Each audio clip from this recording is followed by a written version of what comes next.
హనంకొండ జిల్లా కలెక్టరేట్ వద్ద ఉద్రిక్తత చోటు చేసుకుంది. పెండింగ్ లో ఉన్న ఫీజు రియంబర్స్మెంట్ స్కాలర్షిప్ లను విడుదల చేయాలని ఏబీవీపీ కార్యకర్తలు డిమాండ్ చేస్తూ కలెక్టరేట్ ముట్టడికి యత్నించారు. విద్యా వ్యవస్థను నీరుగారుస్తున్నారని ఆరోపిస్తూ పోలీసులతో వాగ్వాదానికి దిగారు. కలెక్టరేట్ ముందు బైఠాయించి ప్రభుత్వానికి వ్యతిరేకంగా నినాదాలు చేశారు.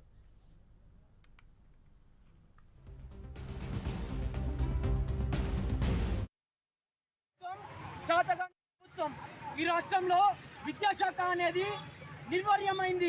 ఈ రాష్ట్రంలో పాలన అనేది నిర్బంధం పాలన కొనసాగుతున్నది. ఈ రాష్ట్రంలో నయానిజం పాలన కొనసాగుతున్నది. ఈ రేవంత్ రెడ్డి సర్కార్ నేను జిల్లాకు ఒక ఇంటర్నేషనల్ స్కూల్ ఇస్తా అన్నాడు.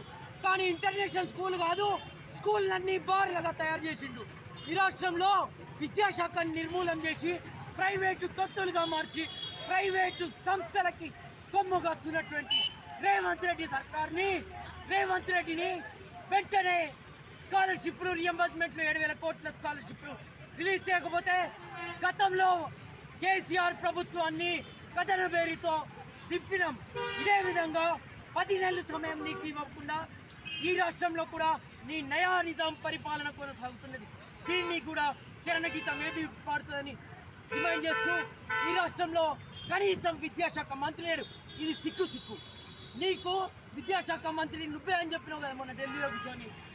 నీ హయాంలోనే, నీ విద్యాశాఖ మంత్రిత్వంలోనే స్కూల్లో వైన్స్లుగా మారినటువంటి దుస్థితి ఈ రాష్ట్రంలో కనబడుతున్నది మనకి.